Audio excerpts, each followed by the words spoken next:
Hey everybody, we have Denise, we got Prodigal Hegelian, we've got Jonathan. How's it going, everybody?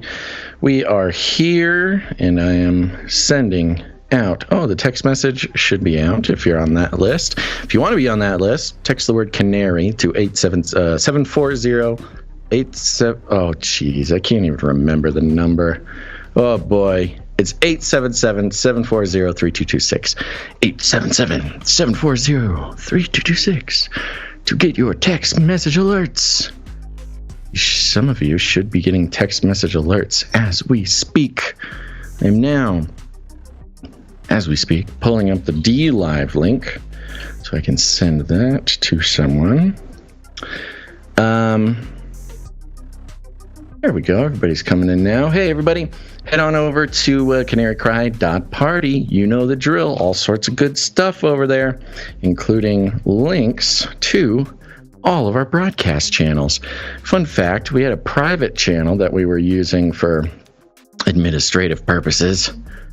And even that channel, which nobody watches, nobody even knows about, even that channel has gotten strikes. You got a strike yesterday for a video that nobody's ever seen. It's ridiculous. Okay, I'm going to pull up Facebook, which is always a huge mistake. Not even just because of it's a bad place to be. It's just such a arduous website to run. Like crashes windows and stuff.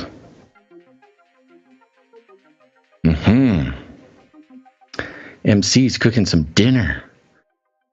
Well, good. You got a dinner and a show tonight. There we go. I sent that off. Okay. Skipper Key, what's up?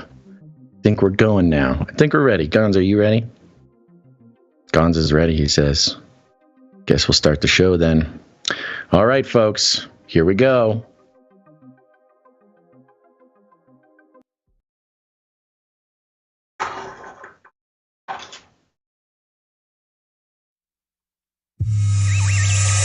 The world is getting crazier. People are acting more and more insane. The end of the world is tomorrow. Tomorrow. There's only one thing to do when the world is falling apart. Listen to Basil and Gonz as they discuss this week's news and events through the lens of Bible prophecy. You are listening to Canary Cry News Talk. You're listening to Canary Cry News Talk. Today is December 5th, 2022. We are live to tape on episode 567. And today, Human HAUGHTY. And signing on from off the grid, Razzle Dazzle. I'm your best buddy, Basil. And my name is Gonz, formerly of the Face Like the Sun YouTube channel, director of the Age of Deceit films, who also happens to be your favorite Asian provocateur for Christ, a.k.a. the Cabana Boy, live to tape from California, here to serve you a podcast that brings you the best news, which is the gospel message of Jesus Christ, while reporting the egregious with a well-rounded, biblically grounded take on world events. And today's phenomena, other than bots jumping all over the stream, yeah, as we get going, quick. Yeah, we just fly swatted some bots, which is an ongoing battle. Destroyers. Yeah, but the immersion phenomenon is actually gates. Lots of gates. You know, you got the pearly gates. Then you got on the other side there. You got Bill Gates. Other gates. You also have Twitter Gate. A lot of gates. Okay, I love it. Yes, got a good show for you today. Speaking of which, let me give you a rundown. Oh look, here's Basil. Let me bring you up to speed. And for all the content moderators, censorship managers, be they robots or humans, everything you hear on this show comes directly from the mainstream corporate news media. We do not claim to be experts on healthcare, geopolitics, military strategy, corporate law, or the moral and ethical implications of any of these topics. Nor do we implicitly or explicitly support or subscribe to any sources or narratives containing misinformation, disinformation or malinformation, as defined by the Department of Homeland Security. But we will be bringing you some very interesting stories. One of the more fun parts about exploring the power structures of this world is just how the medieval, archaic sort of practice of elite husbandry is still widely in use today. We'll be checking out Bill Gates and his new daughter's husband. That'll have some very interesting implications, connections to explore. Then, of course, it'll be the Flippy update. Flippy getting in on the Afrofuturism game. Watch out, Africa. The AI is coming for you. Then we'll be exploring a new, fun, and exciting developments in world banking that should have some heads turning. Now, will it? Will it have heads turning? Who knows? But the U.S. is not the only economy that's able to accidentally misplace trillions of dollars. Then we'll be giving a rundown of course, Elon, Twittergate, all that exciting stuff. If you haven't been following it play by play, we'll give you a rundown and our thoughts and analysis, as well as some mainstream news deconstruction. Then, second half of show, we will be bidding adieu to YouTube, so make sure to go to canarycry.party, find another outlet to watch the show, DLive, Rumble, Odyssey, all those fun places, because we've got some mainstream adjacent talk about spike proteins and the effects thereof. Of course, back in the mainstream there, we've got scientists who've actually worked at the Wuhan lab coming out talking about the likelihood of the lab leak theory. We've also got some interesting developments in the way of blood donations, blood transfusions, and how that ties in with the current health crisis and moving into the future as well. Then we'll be wrapping up the show with an Antarctica update, one that you simply cannot miss. Again, the saga continues on the Viking cruise lines. But first, guns, our lead stories. We're taking things that are genetically modified organisms and we're injecting them in little kids' arms. We just shoot them right into the vein, right into the vein, right into the vein, right into the vein. Right into the vein. Mm-hmm. People.com headline: Who is Bill Gates' daughter Jennifer's husband? All about Nayel Nassar. Nassar, you say? Yes. And yeah, congratulations to the Nassars, I guess, for the marriage. So here. exciting. It is, so exciting. It is very exciting, yeah. Wow, Elite. love. Yeah, love. We'll see. It says here in People that Jennifer Gates, the eldest daughter of billionaire Bill Gates and his ex-wife Melinda French Gates, married Olympic equestrian Nayel Nassar at their farm in Westchester County, New York in October of 2021. Oh, he's an athlete, an Olympic equestrian. He's a champion horse jumper. Champion horse jumper, okay. Competed all over the world, including the 2020 Summer Olympic Games in Tokyo. You know what they say about those horse jumpers. A little over a year after their nuptials, Gates nuptials. Oh my gosh. Nuptials, huh? I've never seen that word actually written, I don't think. Gates and Nassar revealed that they are expecting their first baby. Quote, thankful, which means Bill Gates is a grandpa. Finally. Finally, that's what we need. Finally. With our intro clip, I'm very nervous about what this could possibly mean. But, the happy pictures and whatnot, attractive young couple. But there are a few things, if you just look a little bit under the hood, we don't have to go too far. We don't have to connect too many dots or anything like that. But if you go to Nayel Nassar's Wikipedia page, there he is on a horse jumping over bars and, doing all that stuff. He's an Egyptian American. Oh, yeah. He's definitely, desirable. It says here in personal life, Nassar is a graduate of Stanford University. Oh, good. So he's in the club. That's good. I mean, why so many Stanford recently? I mean, Sam Bankman-Fried's. I know you do have sort of this obsession with Stanford right now. You know what it is? I'll tell you what it is. Okay. Did they beat you in a swimming competition back in the day? Well, no, it does relate to the swimming though. They were very good swim team back in the day when I was growing up. But I was pounded to go to Stanford by the parents there. They were very adamant about going there and going there on a swimming scholarship. So I went to a swim camp there when I was like 11 or 12. But hey, it's not about me. It's about all these people in the world. Rishi Sunak, right? UK guy. I could have been me, yeah. The UK Prime Minister, Stanford. You got Sam Bankman-Fried's father, who this report here says that he canceled classes because of the recent situation. That wouldn't be good, huh? What a funny way to have a canceled class. Yeah, my professor canceled class because his son stole billions of dollars from thousands of people. Yeah. And also, this might be something that somebody out there, boots on the ground, can go into. Medscape.com had this headline here from December 2nd. Stanford president under investigation for alleged scientific misconduct. Oh, no kidding. Yeah, and you can't really see the whole thing here, but it says that they've launched a formal investigation into its own president, neuroscientist Mark Tessier-Levine, PhD, for alleged research misconduct pertaining to 5 scientific articles in which he was lead or co-author. So, interesting development there. Old school Canary Cry radio listeners, there's a mystery game afoot. Can you find which guest of ours was also a nanotechnologist who graduated from Stanford? Go take a look. Interesting. Okay, some other details about back to the Nassar, Bill Gates mingling, so to speak. This is the English alarabia.net, and the headline here, Jennifer Gates marries Egyptian Nayel Nassar in Muslim ceremony, $2 million wedding. I got some photos from the wedding. It looks like paparazzi style. It's kind of from far away, like pretty heavy zoom on stuff. Not the official wedding photography. No, there's some pictures from Instagram and whatever, but if you're rich and famous enough, you actually don't even have to hire wedding photographers. No, the paparazzi will show up and shoot it for you. Yeah, yep. Not always the flattering money-saving tips for billionaires by Basil. Yeah, you're going to be asking for your check there for that tip. But there's even more here, because the Focus.news had this headline from a year ago. Who are Nayel Nassar's parents as Jennifer Gates joins the family?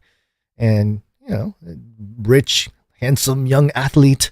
But this article states that Nayel was born to Fawad Nassar and Iman Harbi, owners of architectural firm D1 Interiors International in Kuwait. The firm has worked with companies such as Citigroup Kuwait, JW Marriott, and Mercedes-Benz for their Shwaki showroom. In other words, Nassar is from a wealthy family. Oh, no kidding. So there you go. And just to top it off, because I think it's interesting, because the parents were working there in Kuwait, which is sort of across the Saudi Arabia there from Egypt, and right in between is Israel. So you got all the important nations there, the important end times nations. So it's interesting that Bill Gates would even be over there. But there's history here, because Forbes reported back in 2013, Bill Gates and other U.S. investors buy $1 billion stake in Egyptian construction firm. America's richest man, Bill Gates, is part of a group of international investors acquiring a stake in OCI NV, an Egyptian construction and fertilizer company. On Friday, OCI NV, a wholly owned subsidiary of Orascom Construction Industries, SAE OCI, controlled by Egyptian billionaire Nassef Sawiris, announced that it has raised $2 billion in commitments from international investors, including $1 billion from 3 U.S. groups, Cascade Investments, LLC, the private investment vehicle of Bill Gates, Southeastern Asset Management, and David Selected Advisors. I think Do we know if this company has any connection with the parents of his new I couldn't find anything direct, but it is interesting. It was quite a while ago, 2013. This is a while ago. This is a while ago, so I don't know that there's anything direct, but certainly his daughter would have been like 13 years old or something. Well, this kind of thing, there could be some, and especially, thinking about Muslims, isn't part of their whole culture to actually, for the male to go to the father, and before they even date or do anything, isn't that sort of the formal? I don't know if it depends. I mean, kind of like other religions, there's like the fundamentalist, the fundamentalist version, and then there's like the secular version type of thing. Right. But yeah, there's dowry stuff. I don't know if this has any. I mean, what do what do you give to the guy who has everything as a dowry for his daughter's hand in marriage? You know, what price could you possibly pay to Bill Gates? Well, I just before you go on, it is interesting that they say that, you know, back in 2013, he's invested in this Egyptian construction and fertilizer company. And then he has you keep hitting that one pretty hard. Progeny. Yeah, it's just, you know, it's just one of those things, those weird overlaps. But continue. Well, I wasn't going to go into it very much, but no, I'm not going to go into it. The interesting connection is to Bill Gates's sort of obsession with the Afrofuturism as well. Yes. Of course, Egypt, an African nation. We've been following the Afrofuturism, not just cultural trend or activism, you know, genre, but also the transhumanist goals of Afrofuturism. And of course, you've got geopolitical sort of economic wars going on with all the usual players trying to gain control of Africa's resources. Bill Gates certainly been playing that game for quite some time. So I'm curious, you know, when you get to a certain level, of course, love may be involved. I'm not here to question anybody's love, but I wonder what sort of dynastic, agendas is involved. At the very least, there is a spiritual agenda there being guided. You know, we'll see. Sure, ultimately, we know. Well, you know, very strong. Marriage is a very strong, not just pact of love and connection, the joining of two families, but also a very strong sort of business contract that can get a foot in the door in a lot of different situations. And of course, Africa has been a complicated place for Bill Gates to try to get involved with, but you know, he's a clever guy. You can't put anything past him. As long as he buys those pyramids, he's all good, you know. I think that's, do you think that's his long play? Main goal. Perhaps that's ultimately he just wants play. To buy just all the pyramids in Egypt. Fire up the cosmic rays device. So I can ascend.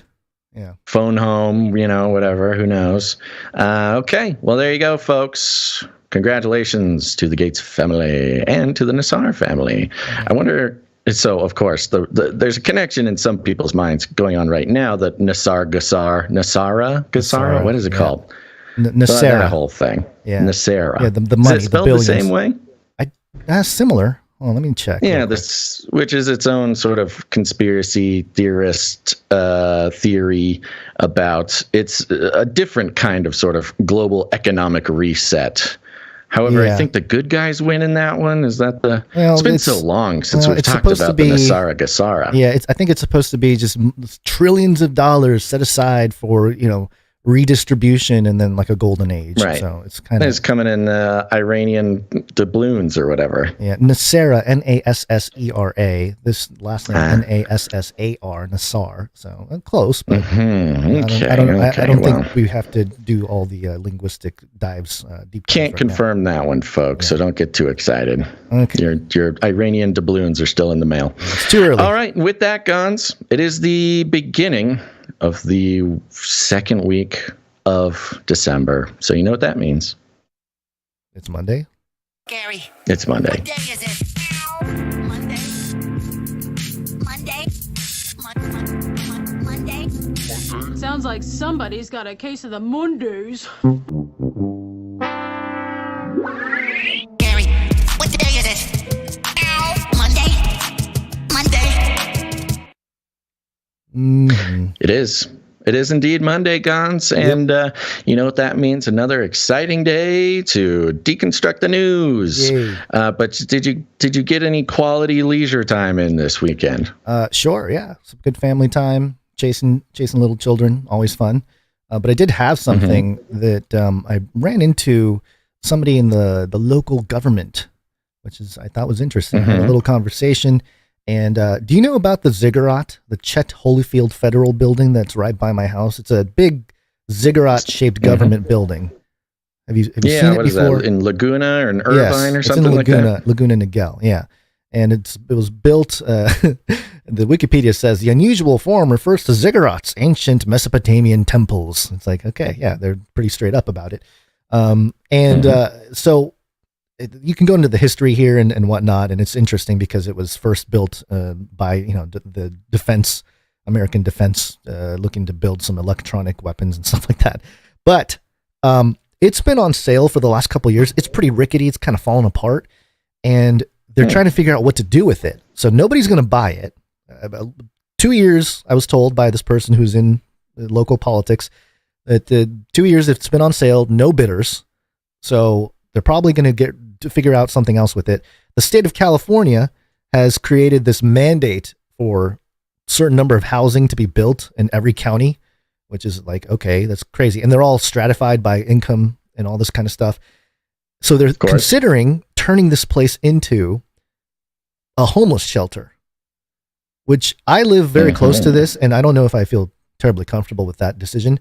Now, the person I talked to wants to turn it into an art center. So, and reconstruct, like tear the whole thing down and rebuild it. Here's the other interesting thing. I might get a tour of this place based on this connection. We'll see what happens.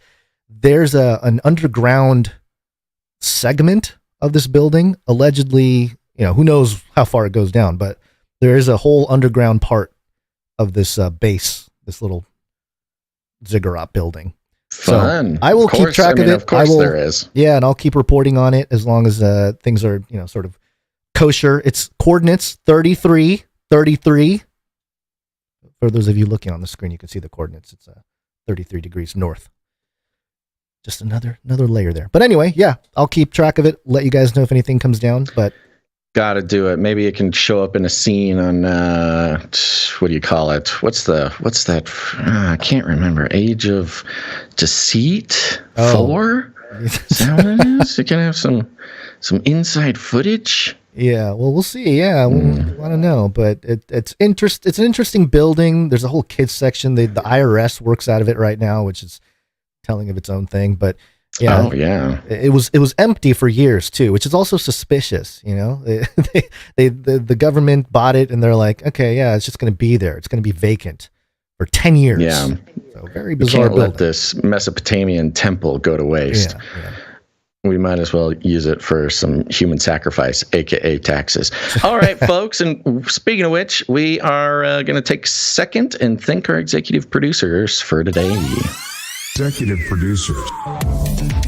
That's right. We're on the value for value model, which means we take no corporate money whatsoever. We are entirely funded and produced by our producers. That's you. You can produce the show with your time, your talent, or your treasure. But the executive producers are those who come in, they realize that the show cannot exist without the generosity and the participation, honest participation in the value for value model. And we want to thank them right now. If you're interested in producing the show, you can head on over to canarycryradio.com/support. canarycryradio.com/support.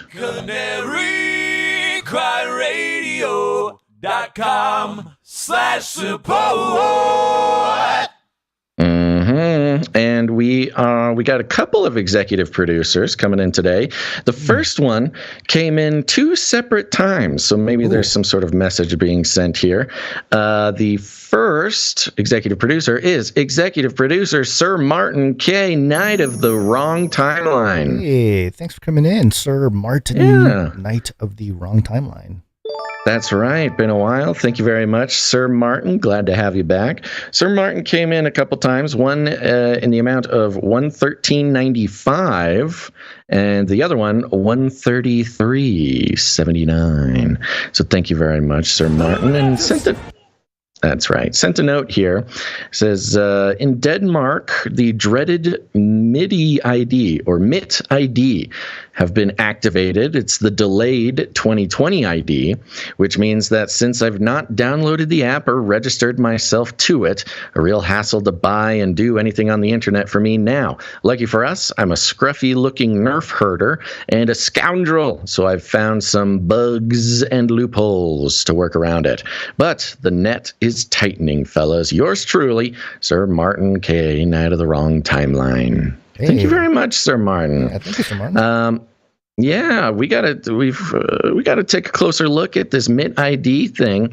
We've of course been following the COVID justification for digital ID, and it sounds like it's been taking place in various intensities across the world in different places. Of course, China being one of the more the stronger systems that's set up now. But sounds like Denmark, they're tightening the noose on the online. Sounds like if you don't have your health pass or whatever, your digital health pass, it's getting harder and harder to purchase anything on the internet. So we'll be praying for you, Sir Martin, but thank you so much for producing the show. Yeah, thank you very much. Where'd you find this?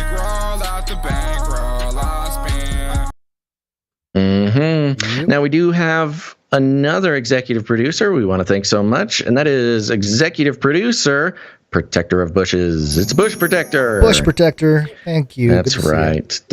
Thank you very much. Executive producer Bush Protector comes in with a nice round number, which means we will not disclose it on the show. But I did not see a note from Bush Protector, but I'm keeping an eye out. So thank you very much, executive producer Bush Protector. Thank you. Where'd you find this?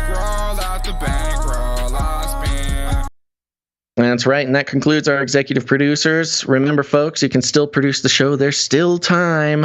Head to canarycryradio.com/support. And with that,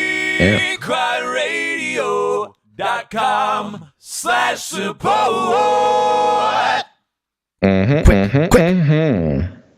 It's Flippy time. Flippy time. Oh, okay. All right. Totally shut down, huh? I was all proud that I'm all fast, and then you just dropped the whole thing on me. Fast at what? What do you want? Flippy update. Do you want fries with that? All right. Flippy update, everybody. Flippy is our colloquial name for the disembodied robot arms that are taking our jobs, enslaving our children, and flirting with our spouses. We use talking about Flippy as a way to explore all the new, fun, and exciting ways that robots are taking over the world. Now there's nothing we can do about it. Today's Flippy update comes from an interesting outlet. This website is called businessday.ng. What day is it? It's Business Day.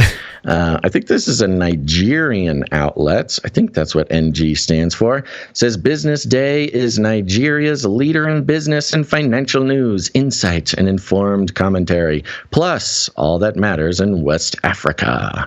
And the headline here says this: FG unveils Africa's first humanoid robot. Dun, dun, dun. What shall we do?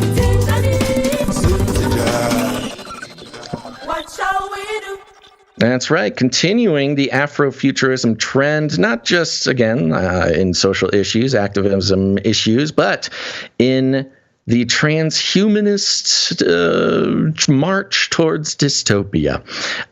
It reads like this: Vice President Yemi Osinbajo on Friday unveiled Africa's first humanoid robot in Abuja. The robot, named Omife, has near human resemblance. I love the honesty of that. Near human resemblance. Language competency, movement, and navigation using artificial intelligence and computer vision capabilities. Now, part of the Afrofuturism movement we've seen in the elite circles is investment in things like AI and robotics. And you can almost watch the transformation over the past couple of years, because parallel to one another, we've seen the praise for elites who are making large investments in Africa in all sorts of ways, but including robotics and AI. And we've seen the transition from stories in and around 2016, 2017, we were literally reporting stories where, rogue African roboticists were building robots out of wood, and, really impressive, actually, very cool machines. But paralleling the investment, we've seen Africa come out with greater and greater competency in robotics, etc.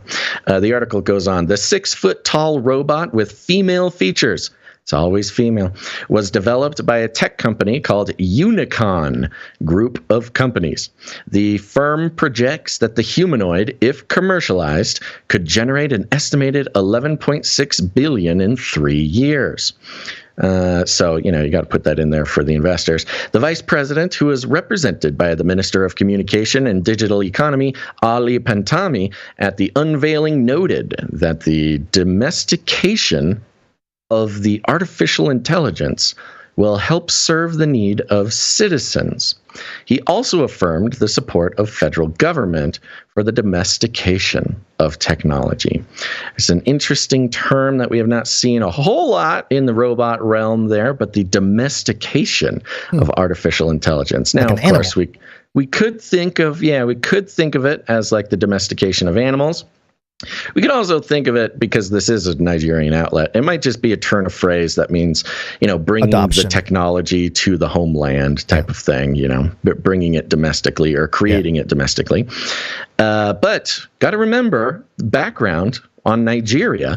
Nigeria was one of the first, if not the only, African country who is fully on board with implementing, not just in theory, but in practice, implementing economic control via COVID passports, vaccine passports, health passports.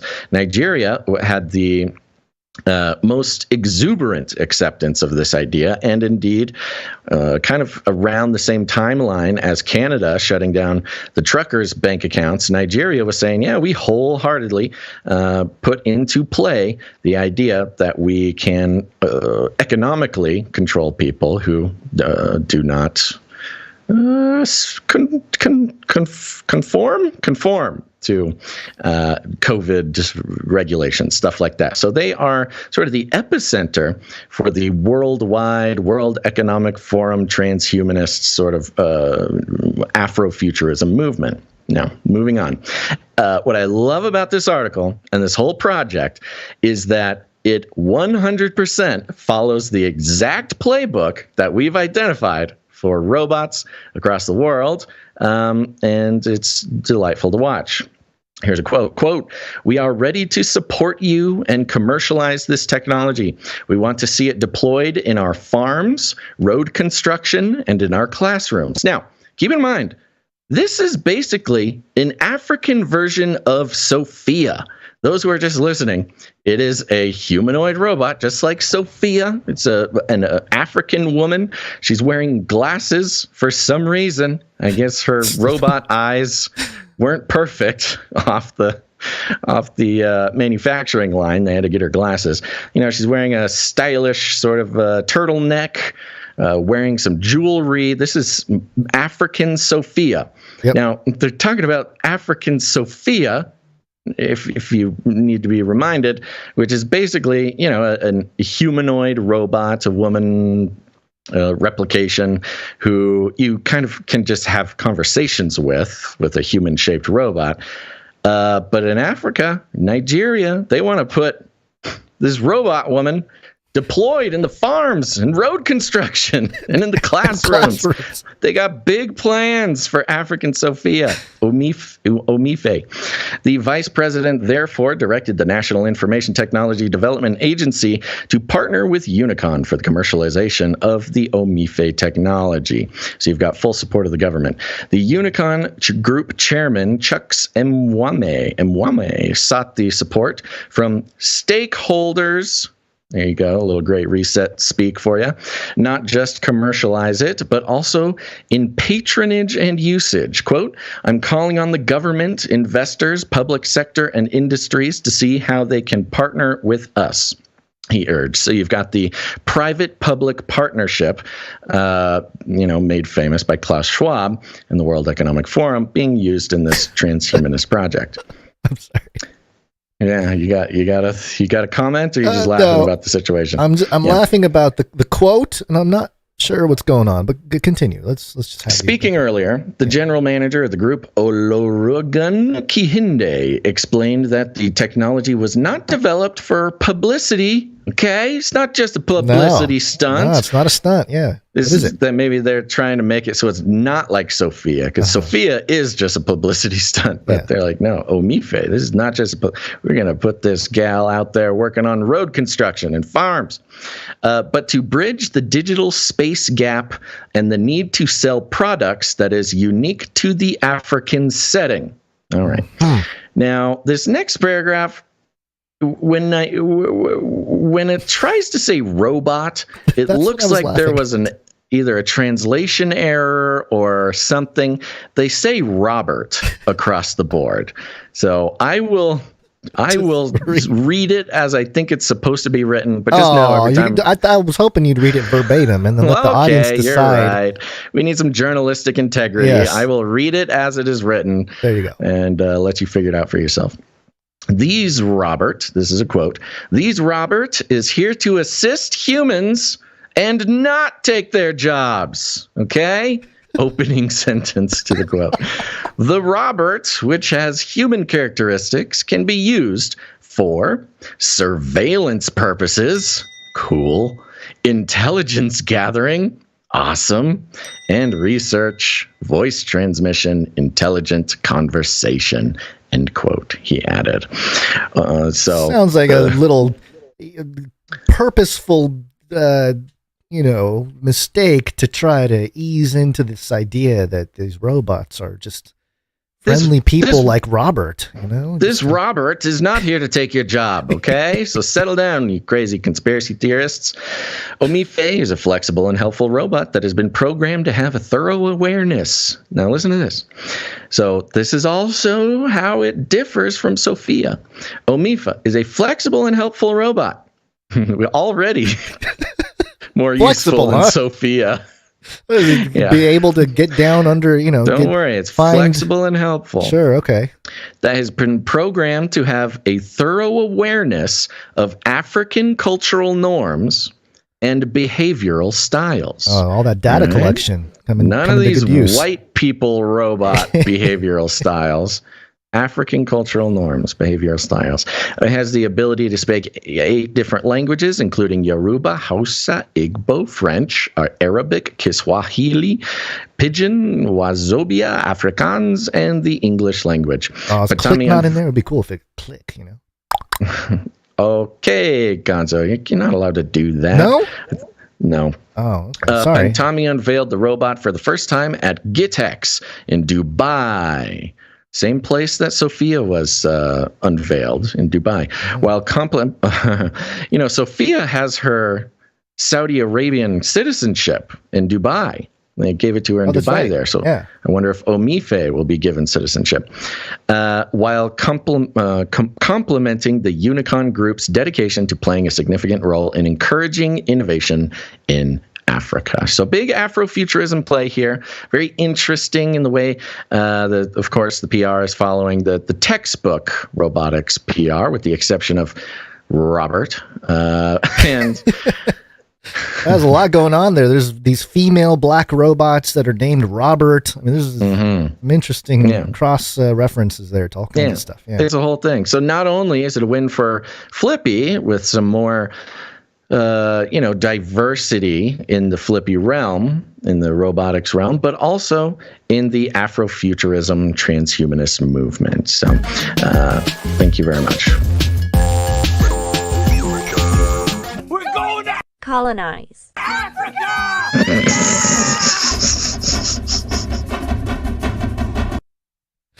Right. The neo-transhumanist colonization of Africa. I forgot about that jingle. Yeah. All right. What do you got, guys? Okay, let's move on here.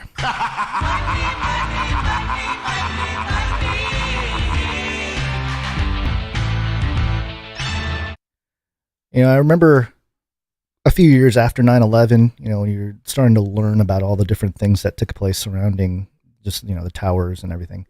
Mm-hmm. One of the things was Donald Rumsfeld saying a day or two before the planes hit the towers how they had mismanaged, I think it was like $2.3 trillion. Mm-hmm. It was like, yes, they were missing. How many zeros is that? 12 zeros? That is ridiculous. Well, 20 some odd years later, this is a Reuters headline. BIS, that's the Bank of International Settlements, warns of $80 trillion of hidden FX swap debt. 80 trillion. That's very interesting. FX swap being foreign exchange swap. Yes. Yeah. Says here, London, the Bank of International Settlements, BIS, has warned that pension funds and other non-bank financial firms now have more than $80 trillion of hidden off-balance sheet dollar debt in the form of FX swaps. Dubbed the central bank to the world's central bank, the BIS raised the concerns in its latest quarterly report, in which it also said this year's market upheaval had, by and large, been navigated without many major issues.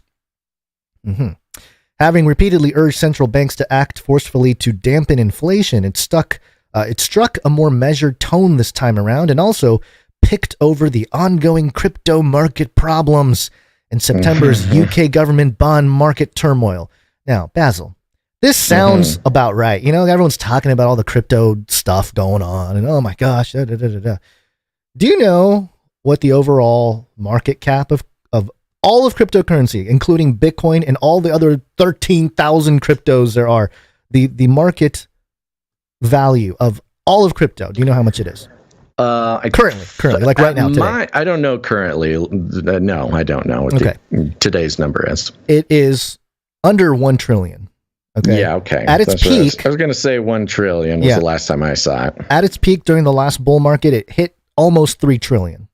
So, okay, it's a good chunk of the world economy, whatever, but that's not that much. So to pick on that and not really, sort of deflect from the 80 trillion, I think is interesting. It's kind of like, look over here. Hey, look at crypto. See how bad they are? And it's like, wait a minute. I thought you guys have an $80 trillion blind spot in the FX swap markets? Yeah, blind spot is a very funny way of putting it. Yeah. But, I mean, what you have here is some accountants, some sinister board of accountants who are in charge of keeping the books for the world's central bank. This is the central bank of central banks, the organization that's sort of responsible for all international transition of money, and just a blind spot of $80 trillion, arguably the largest amount of missing money that has ever existed. Yeah, a perfect time. Now, depending on, of course, by the time we are hearing about this in the news, somebody's known about this for at the very least a few weeks. And probably even longer. Much longer, yeah. People have known for a long time, probably, the issues. But it's a very interesting timing on this, which is like, oh, nuts. Okay, they're starting to figure out the 80 trillion thing. So activate the Sam Bankman-Fried crypto saga, emergency and build it into a humongous PR issue, and have all the conspiracy theorists be talking about Sam Bankman-Fried, and that way we can sort of slyly pull our strings and do the reporting. But by the time this comes out, nobody's actually going to care.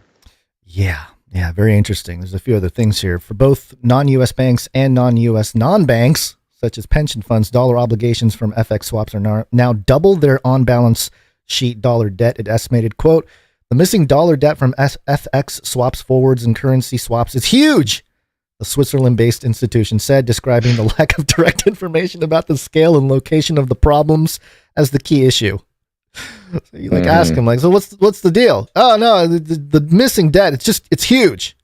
Oh, it's very big. Okay, that is the problem. It's more money than any human could possibly even comprehend the scale of. I mean, $1 trillion is outside of the human mind's ability to even imagine. Yeah, one with 12 zeros. 80 of those. It's quite a bit.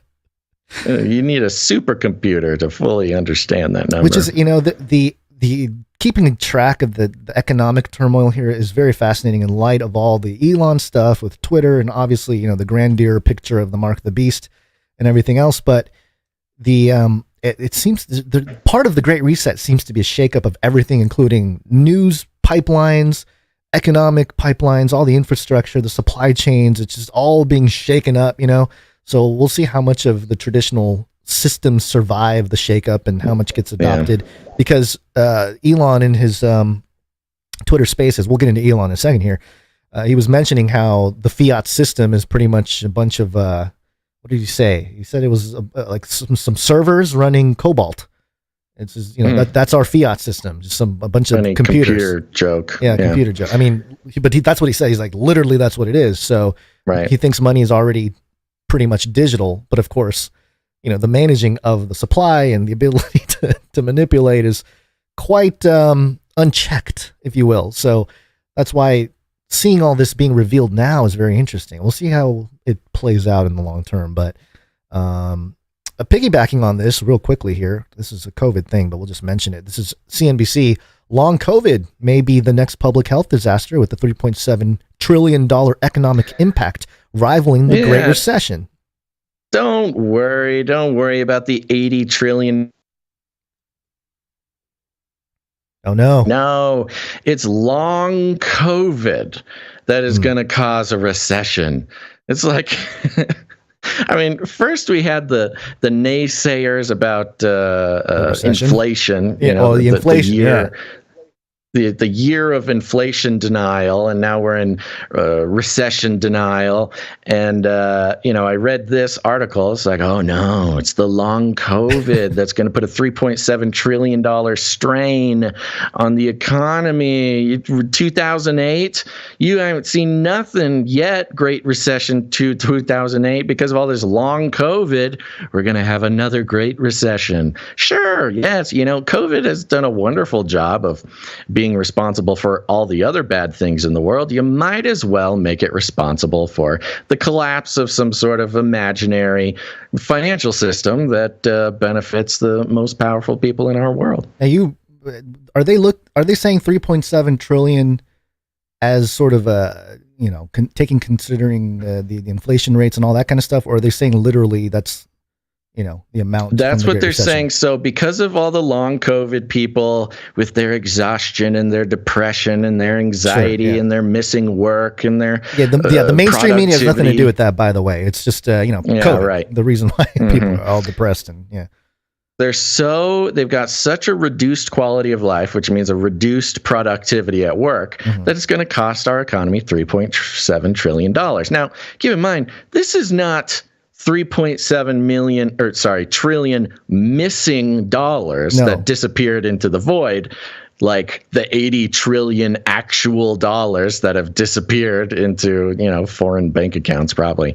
No, this is just sort of like opportunity cost, the slowdown of people who are so, bearing the weight of long COVID. This is opportunity cost to GDP. Right. And you know what will help support fill the gap there, offset this gap or the hole, this $3.7 trillion that won't be made, is robots. What's that? They'll just swallow up. The robots will come in and take over these lazy people, long COVID people that can't get their productivity up.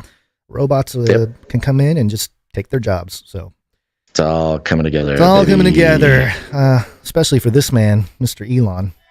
You are already sort of a cybernetic symbiote. Neural nets are taking over from regular programming. So you are connected.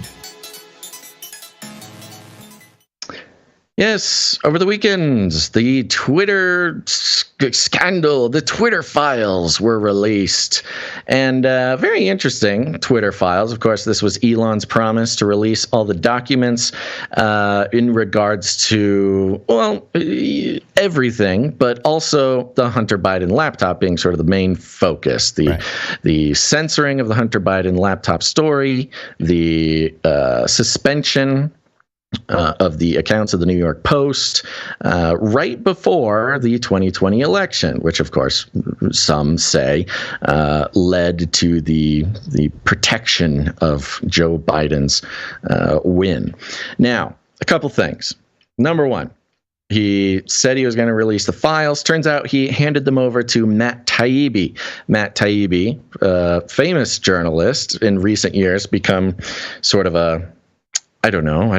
How would you describe Matt Taibbi's recent truth teller, indie? I don't know. Yeah, but not quite on like the conspiracy theory level of whatever. He's more in the realm of like Glen Greenwald or something like that.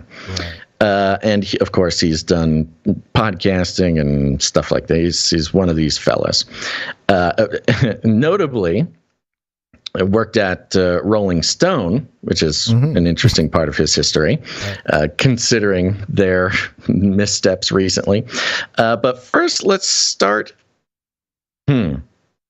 How do you want to do this? How do you want to go through this? Do we want to start with the actual thread? Well, we can. I mean, yeah, sure. I mean, it's up to you. You had a plan here, so I was going to follow your lead. I did. I'm just checking in with you.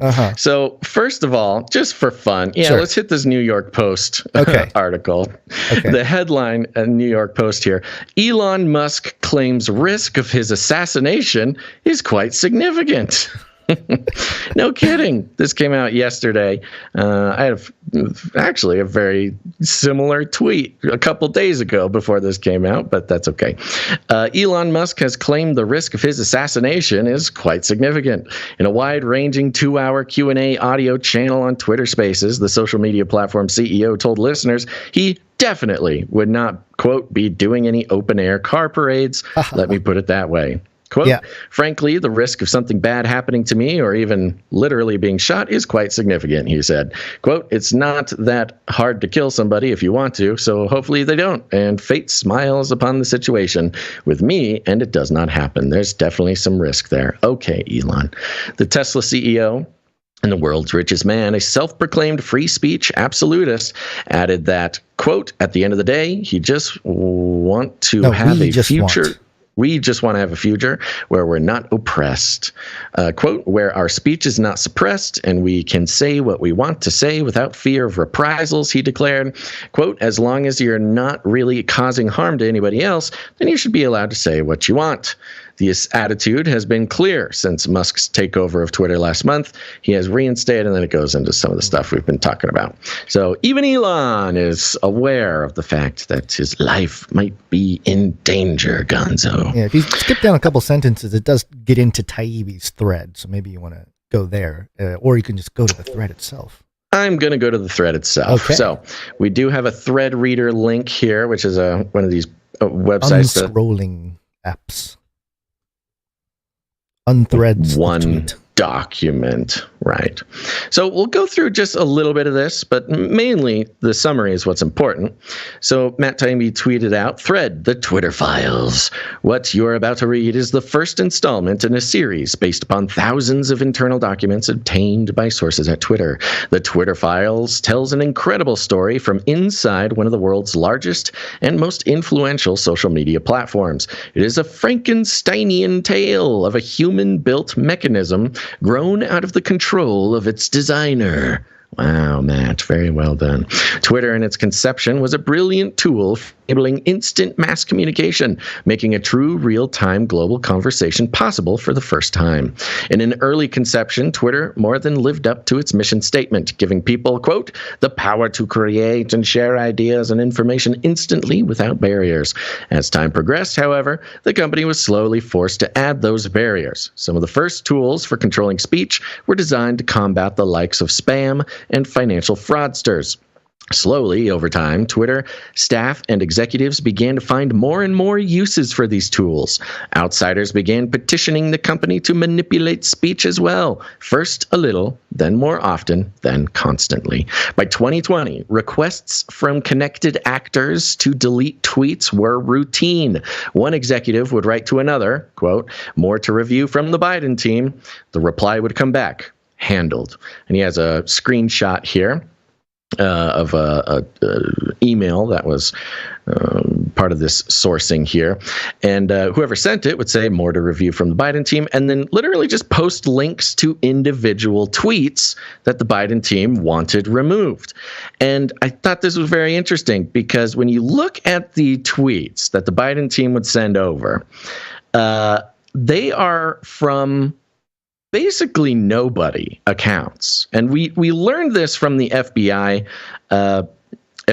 counterterrorism whistleblowers, where they were told basically, we don't need to go on counterterrorism, you're no longer in the field. They would be taken out of the field. And then their job would be to sit at a computer and watch a single Twitter account that had like 50 followers, and keep an eye on for any bad things that he would say. Well, it's the same tactic being used when we were looking at, for example, like a Snopes or one of these fact checkers would go in and they try to debunk something. They always pick a post from a random account user saying some crazy thing, and then they're like, "Oh, it's debunked. Look at these crazy conspiracy theorists." And it's like, wait a minute, that doesn't represent a majority of the people or anything. Yeah, really, it's just a guy or it's literally just speech. Yeah, it's just policing speech for the sake of policing speech. Right. And then it goes on. Celebrities and unknowns alike could be removed or reviewed at the behest of a political party. He says both parties had access to these tools. For instance, in 2020, requests from both the Trump White House and the Biden campaign were received and honored. However, this system wasn't balanced. It was based on contacts. Because Twitter was used and is overwhelmingly staffed by people of one political orientation, there were more channels, more ways to complain, more open to the left, well, Democrats, than the right. And then it has a document here, or a screenshot, and it shows we've all seen this, the percentage of political donations from Twitter employees. 99.73 of political donations were from Democrats to Democrats. 2022 is the $451 of Republican support there. That's in total. 8,000 employees at Twitter, and $451 was donated. That's by like Twitter a Democrat employees. Feeling bad, He's like, which oh basically man, means nobody. Here's a few hundy. Yeah, basically means that there was one Republican working at Twitter out of 8,000 people. Yeah. So, and I think the not shocker. By the way, there's no shocker in any of this. It's not the shockingness. And this is what a lot of the mainstream was harping on, and we'll get to that in a second. Yeah. But the thing is that it was not a shocker. Everything in the Twitter files was exactly what conspiracy theorists were saying was true. So, if you're a sort of mainstream narrative skeptic, none of this is new. Which is hilarious because that's the sort of tactic that the mainstream is taking now to talk about it is, oh, there's nothing new. This is all stupid. Twitter files were a dud. It's like, well, you guys were saying people who were talking about this were crazy right-wing, conspiracy theorists and dangerous for the country. So just because people were talking about it doesn't mean that you thought it was normal. So it goes on. And one of the interesting things about this was that it was not a formalized process. There was not a formal process for political campaigns to request deletions of tweets or censorship. It was literally, you just had to know a guy. You had to know a guy. You had to have the phone number of an executive. You had to have the email of a trust and safety worker or whatever. These were all personally coordinated censorship things. There was no policy, no system for this to happen. Which, they've always said that, yes, we talk to law enforcement, we talk to blah, blah, blah, but there is no official way to do it. It was, you had to know a guy, which is probably not a great way to run your, digital public square, very important speech website in a fair way if it's just, you have to know a guy. And it goes on. Long story short, everything about the Biden emails was confirmed. There was not even really an official call from law enforcement. Even Twitter execs at the top of the situation were kind of fighting with each other. Like, this isn't really like in our policy. Like, I don't see how this actually breaks any rules. I don't understand why we're censoring this. And basically the other execs would be like, shut up. We're getting it out of here. Biden wants it to be.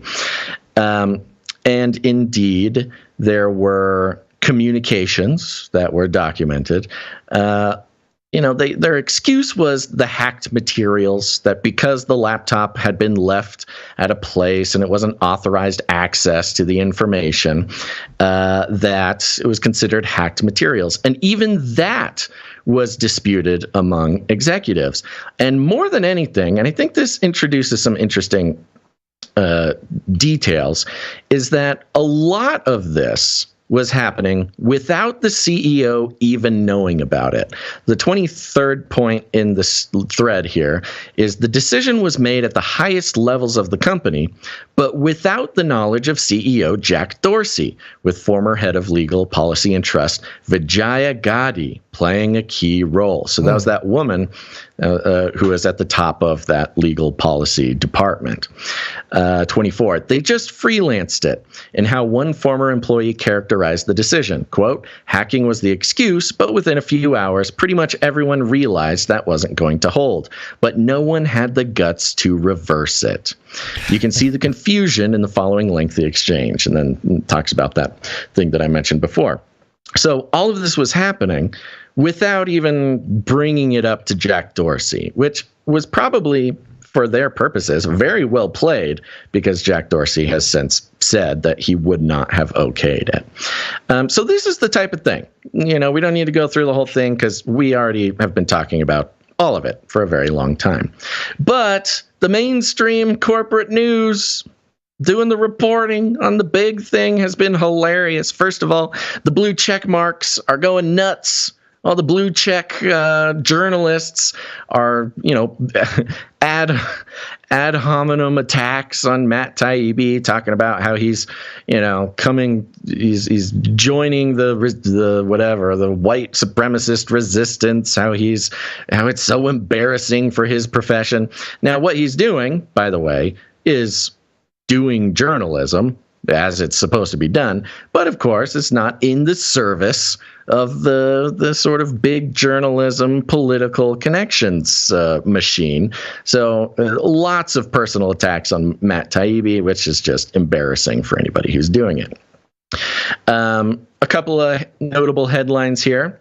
New York Times, as it pulls up on my computer. Here it is. New York Times says, Elon Musk, Matt Taibbi, and a very modern media maelstrom. And it tells the story more or less. They do a wonderful job of setting a tone that leans in the direction of no big deal, or at least, what a complicated situation. Nobody jumped to any conclusions. Just to give you the opening here, it was on the surface a typical example of reporting the news. A journalist obtains internal documents from a major corporation, shedding light on a political dispute that flared in the waning days of the 2020 presidential race. But when it comes to Elon Musk and Twitter, nothing is typical. The so-called Twitter files, released Friday evening by the independent journalist Matt Taibbi, set off a firestorm among pundits, media ethicists, and lawmakers in both parties. Look at that. Media ethicists. Now, indeed, it goes into, was Matt Taibbi reporting on this without the support of, say, CNN or the New York Times or a corporate news outlet? Is that even ethical? Is it even ethical for someone to report on something without the support of a news corporation? Wow, ethical. They're running out of arguments. They're absolutely running out of arguments. Attaching, as they've always done, morality and ethics to the use or the very act of journalism, the gatekeeping. The adding ethical and moral importance to the gatekeeping that they do. It also offered a window into the fractured modern landscape of news, where a story's reception is often shaped by the reader's assumptions about the motivations of both reporters and subjects. New York Times publishing that, huh? They do. Yeah, right. Exactly. Thank you. You got it. New York Times making the whole entire story, which should be about how Twitter sort of took, tampered with the election with their own, took their own, for freedoms. I don't know. They took whatever advantage you want to call of their they sort of abused their positions of. They abused. Thank you. They abused their positions, and maybe what they did wasn't technically illegal, but they were certainly wrong, which everybody admits now. Even the mainstream who's talking about it, they're like, okay, so maybe they shouldn't have done this, but if they didn't, then we'd still have Trump. Blah blah blah blah blah blah. So, of course, New York Times takes that position. I do want to read a quick section. This is about 3/4 of the way down. Mr. Musk said on Saturday that he had also given documents to Barry Weiss, a former editor and columnist at the Times, whose Substack newsletter, Common Sense, bills itself as an alternative to traditional news outlets. Sounds like everybody wants to do that now. Miss Wise declined to comment on Sunday. So I highlighted this because although Matt Taibbi is the only one who posted it, seems to not be the only one who had the opportunity. And I think that might become important later. The commotion has also generated some odd bedfellows. Mr. Taibbi once compared former President George W. Bush to a donkey. On Sunday, his reporting was defended by the House Republican leader, Representative Kevin McCarthy, during an interview on Fox News. Quote, "They're trying to discredit a person for telling the truth," Mr. McCarthy said to Mr. Musk. So, of course, connecting Matt Taibbi now, because he's, spoken out of line, to a Republican. He is friends with Kevin McCarthy now. So if you're a Democrat, just look the other way. Another interesting outlet. Oh, I did have Glenn. Let's jump down to Rolling Stone. Here it is. Rolling Stone headline: Elon Musk's big Twitter files reveal turns into snooze fest. Stay asleep, kids. Don't read it. It's boring. Don't even look at it. It's a snooze fest. Elon Musk released his anticlimactic Twitter files about free speech suppression by the social media platform on Friday evening. On Monday, he teased the release, writing, "The public deserves to know what really happened." What followed after was a series of tweeted snippets. Just tweeted snippets detailing what the public has known. What Twitter Listen is? to that. What? Detail what the public... No. They just don't like that it was tweeted. They think that it's an official news outlet for two reasons.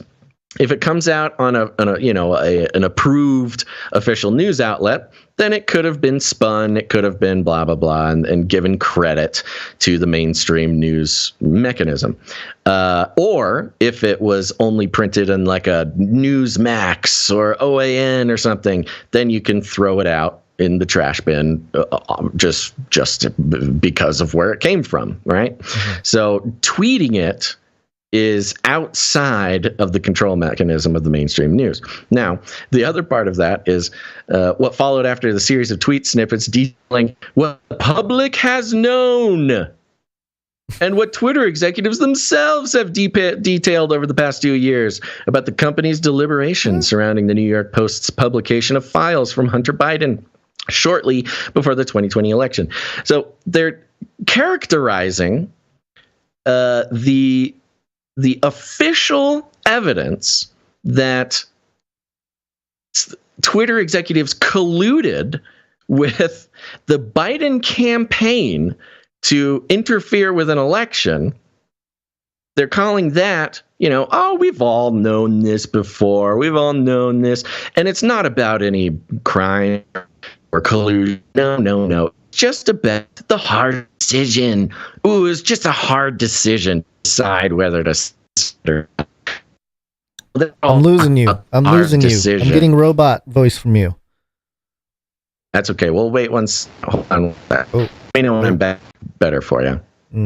I don't know. Not yet? Not yet? Let's see. Yeah, it sounds better. Continue. We'll see what happens. Yeah, we'll give it a second. There we go.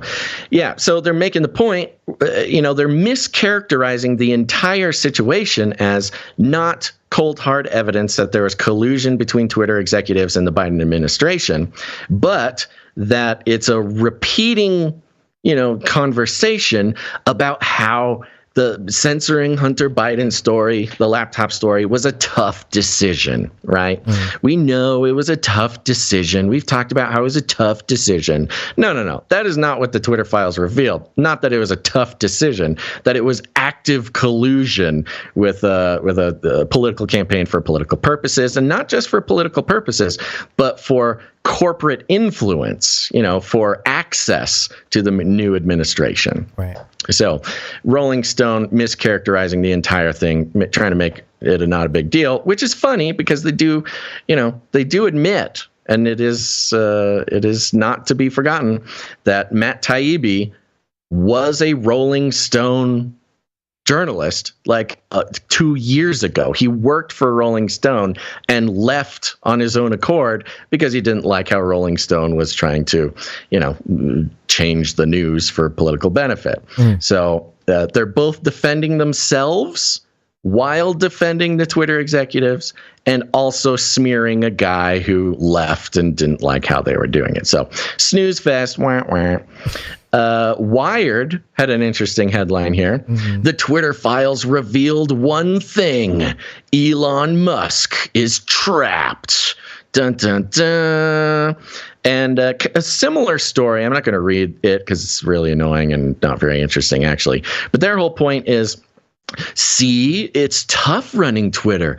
Elon Musk didn't know it would be tough. Sometimes you have to make tough decisions at the top of Twitter. Again, characterizing what happened not as complete abomination of our political system. Misdirecting the conversation.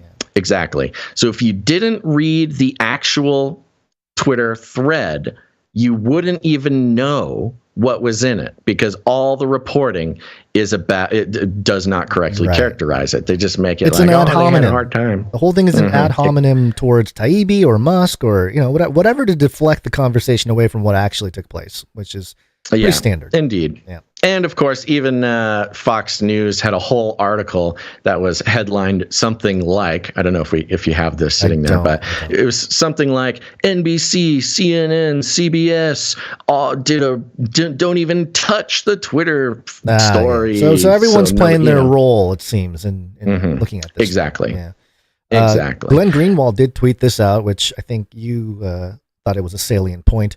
The real story long ago ceased being about the contents of the Biden archive. The real story is how the CIA, corporate media, and big tech all united to spread a CIA lie and manipulate the 2020 election by using it to censor reporting about Joe Biden. So, pretty exactly. And a wonderful example of Glen Greenwald pointing out the problem with the mainstream reporting of it being, they're changing the narrative by misfocusing what the story is even about. Yeah. It's not about naughty pictures of Hunter Biden. Right. Lots of them made it about naughty pictures of Hunter Biden when it was really about, Biden's business dealings in Ukraine and China.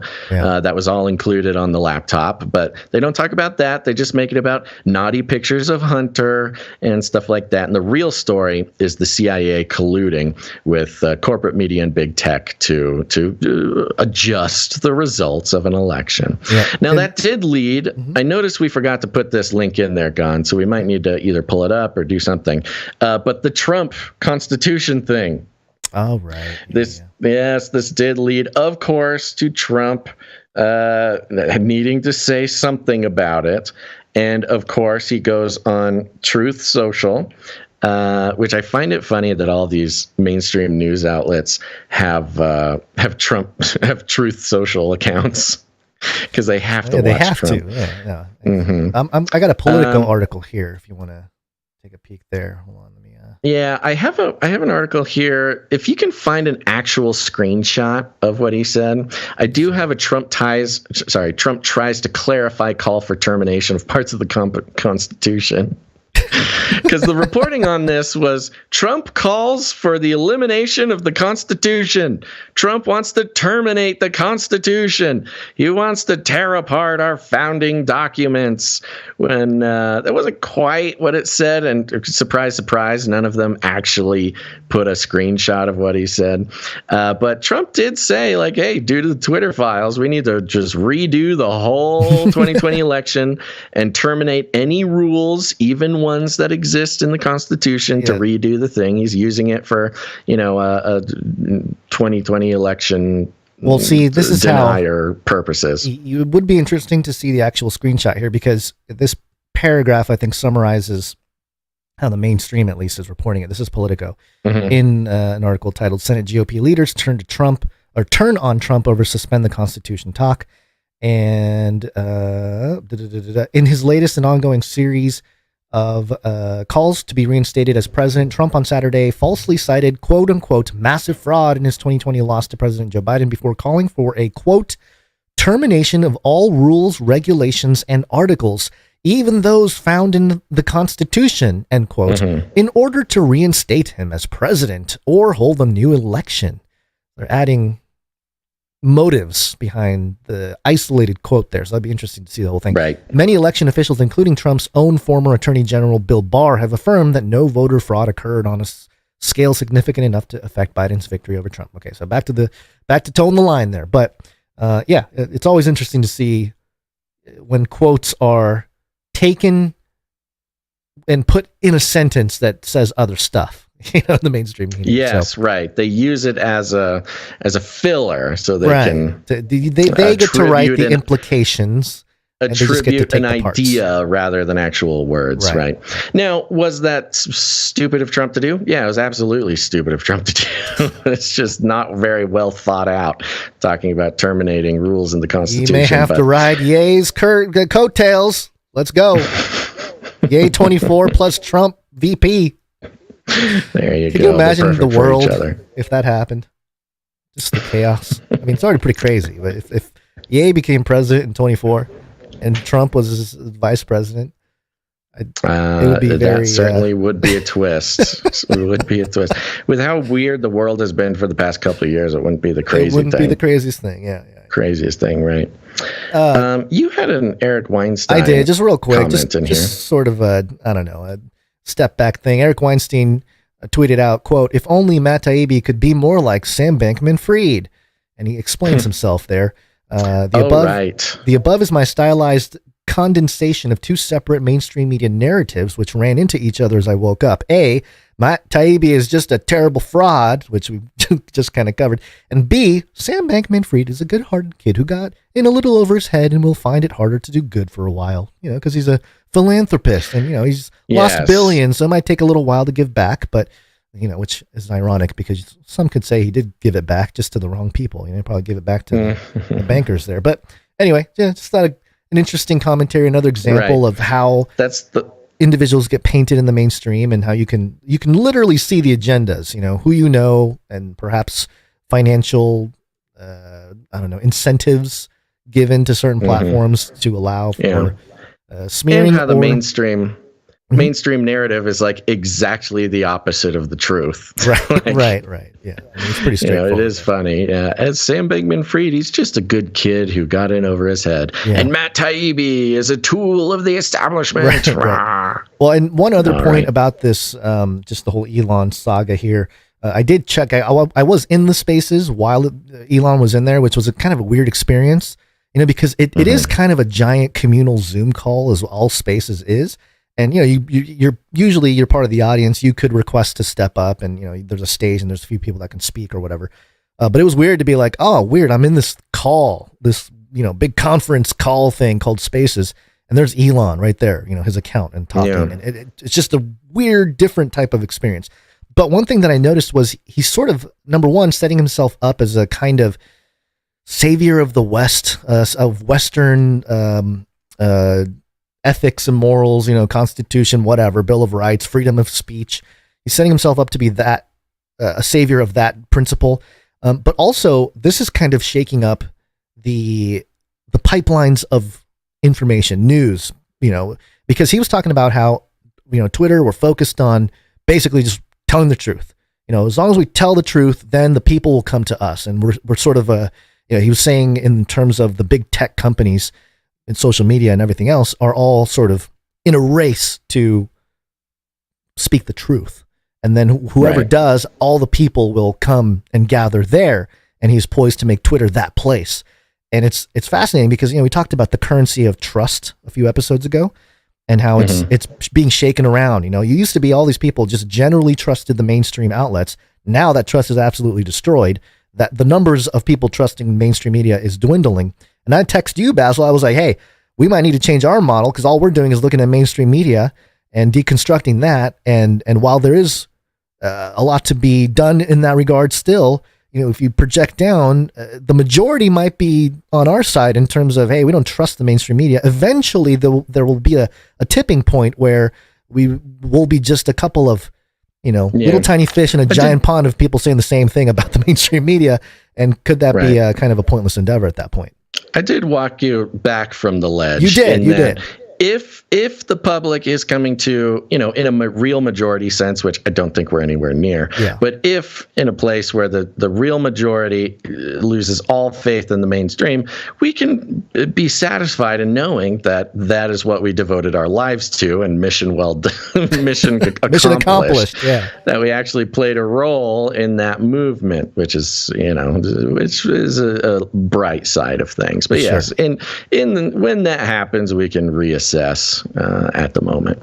But that is also given the assumption that the mainstream media doesn't actively and successfully pirate the independent news industry. And we've already seen that. We've tracked how 100%. Mainstream news outlets and personalities have then left mainstream corporate news to join independent news and really just pirate it and take control of the idea of independent news while accomplishing the same goals of corporate news. Yeah. So, it's a tricky thing and don't want to get too absolute over it, but there's a lot of things that can happen. Yeah.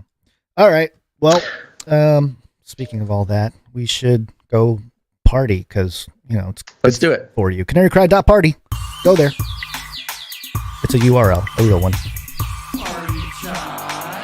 You'll find a tree of links that leads to everything from where to listen to the show, watch the show, how to produce the show, how to connect with us and the community.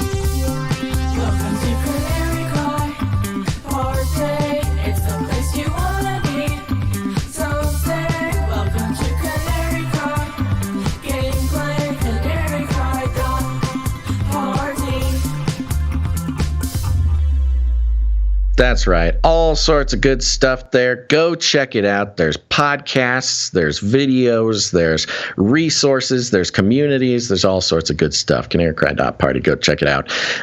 And with that, you can also learn how to produce the show. And we're going to thank some producers right now. It's break time. Come on, take a break. That's right. We're on the value for value model, which means we take no corporate money whatsoever. None of this sneaky, brand friendly, no having threats of our advertiser dollars being pulled. All things that we've seen happen with Twitter. Even recently, the power of the advertising dollar put a lot of pressure on Elon. No advertising dollars putting pressure on us here. We are entirely funded by people who get value out of the show. And the value for value model is not just an opportunity for charity or an opportunity to support something. It is a revolution in funding of independent media that takes away the desire, the need to get corporations involved. And we've seen it time and time again where corporate money gets involved with independent media and then inevitably takes over at threat of losing those advertising dollars, which is a very powerful motivator for individuals who need food to eat. Isn't that strange? So instead, you, dear listener, if you get value out of the show, it is up to you to put value back in. You can do it in many ways, your time, your talent, or your treasure. But whatever you decide, you can head on over to canarycryradio.com/support. canarycryradio.com/support. Yeah, and we thanked our executive producers at the top of the show. Thank you very much, executive producer Bush Protector, executive producer Sir Martin, Night of the Wrong Timeline. We have one supply drop producer who we forgot to thank before, so there you go.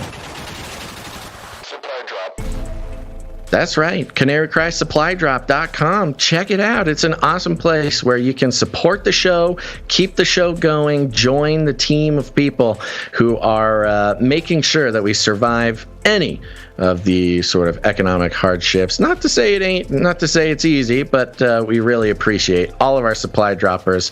And as a thank you, we send them free gifts 4 times a month. The 4th supply drop in the 4th quarter of this year is going out next month. And if you want to get involved, head on over to CanaryCrySupplyDrop.com.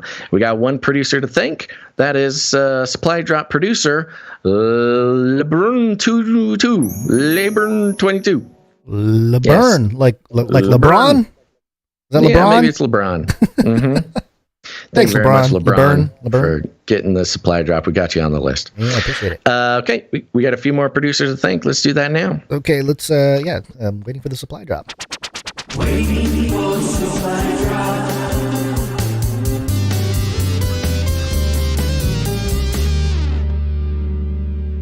Starting off with producer Max B. Thank you very much, producer Max B, supporting the show for a one-time producership of $33.33. There you are. Thank you. There you are. Thank you very much. No note. Next up, we've got producer Tammy C. Hey, She's Tammy back. C. Thank you. Good to see you.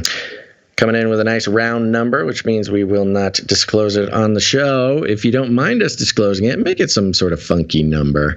That just tells us that we can say it on the air. Thank you, Tammy C. And an example of that funky number would be producer Steven. Steven. Where's my, there it is. Hey, Steven. There it is. Thank you, Steven. Coming in for a 2233. Look at that. He has a note here. Episode 565 VR discussion reminded me of the Star Trek episode Taste of Armageddon, and sends the link to that Wikipedia. BTW, I feel your pain concerning the soundboard issues. Okay, thank you very much, producer Steven. It's always nice to feel understood. Next up, we've got producer Sir Moore of Night of the Burning Chariots coming in with 1111 and 172 episode streak.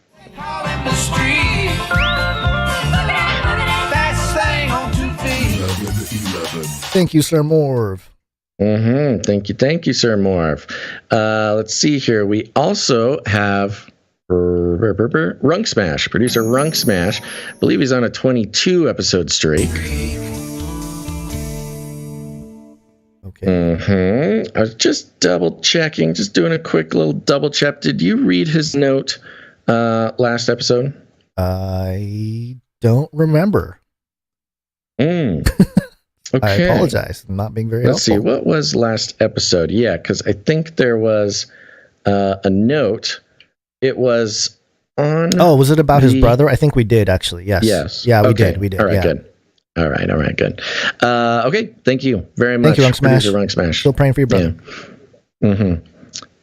Next up, we've got producer Alex, Protocol V2, Night of the Berean Protocol, pocket full of sevens, 107 episodes in a row. Oh, yeah! Thank you so much. Thank you, Sir Alex Protocol. Indeed. And that's it. That's it for the producers who came in over 777, which entitles them to have a note read on the show. Thank you very much, guys. God bless you to our producers, and especially our executive producers today, carrying us through. We appreciate that. We got a few people coming in under the 777. Let's thank them now. Starting with Dane Gale, Canary Whisperer, and Lady of X's and O's, 202 episode streak. Woo! We have Clankanifius coming in. Thank you very much. Clankanifius came in with the 567 for the episode number there. Next up, we got Sir Darren out of the Hungry Pandas, 78 episode in a row. Thank you, Sir Darren. We got Doctor Who Done Dat, 3 in a row. He's on fire, or he's heating up rather. Yeah. Can I give it that to him now? I'm going to give it to him all later. Let's give it to him now. Oh, give it to him now. He's heating up. There you go. There you go. Thank you, Doctor Who Done Dat. Next up, we got Sir Casey the Shield Knight, 238. Thank you, Sir Casey. Veronica D, 202. Thank you, Veronica D. Sir Scott, Knight of Truth, 227 episodes in a row. Sir Scott. Okay. So that's right. Streakers in their Streakers.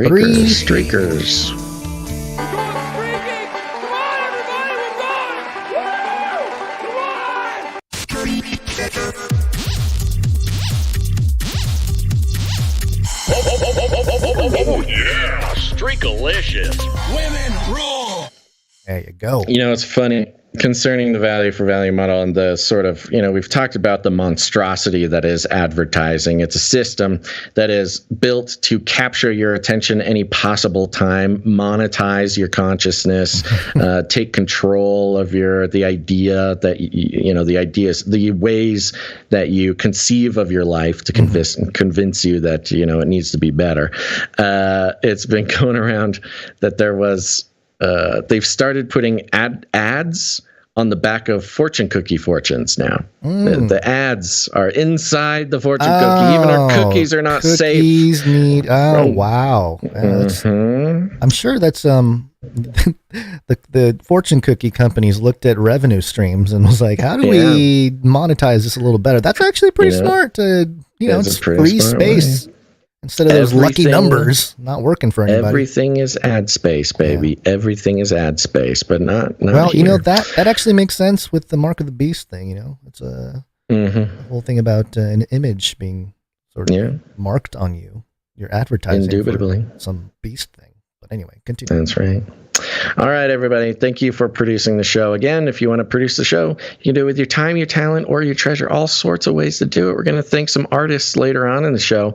But for those who came in to financially support, thank you for your patronage. Shut up and take my money. Thank you for your patronage. Thank you for your patronage. Thank you. Thank you. Thank you for your patronage. It's time to wake up. Yes, it's wake up time. Hey, yo, wake up. It might be time to say goodbye to YouTube. We will be talking about some false information about COVID. So I think we need to say goodbye to YouTube. We are going to be saying goodbye to YouTube. Remember, you can go to canarycry.party to get yourself another outlet. We will continue the show for, another hour and a half, maybe more. You can head over to D Live. I'm popping that D Live link into the chat there. Yep. You can also, our Rumble is very popular. Yeah, I got over 50 people in there right now. So get over there. Okay, we got rumble.com/ what is it? Canary Cry News Talk? I don't remember. Or CCNT. Why don't I just? I know we got to memorize these. Well, I can just provide the actual URL. Yeah, just pop the URL right in there, baby. Let me get it. Yes, rumble.com/Canary Cry News Talk. We also got the Rockfin going. We got all that fun stuff. Well, that's a crazy URL. Okay, there we go. All right, what is to follow is too hot for YouTube. See you later. Okay, it's happening. Everybody stay calm. Everybody stay calm. What's the procedure? Twitch, Rumble, Odyssey, Twitter, Facebook, whatever it is, you can find all those links at canarycry.party as well. Bye. Too hot for YouTube. YouTube. Now you see me. Now you don't. It's Corona time. COVID-19. COVID-19. COVID-19.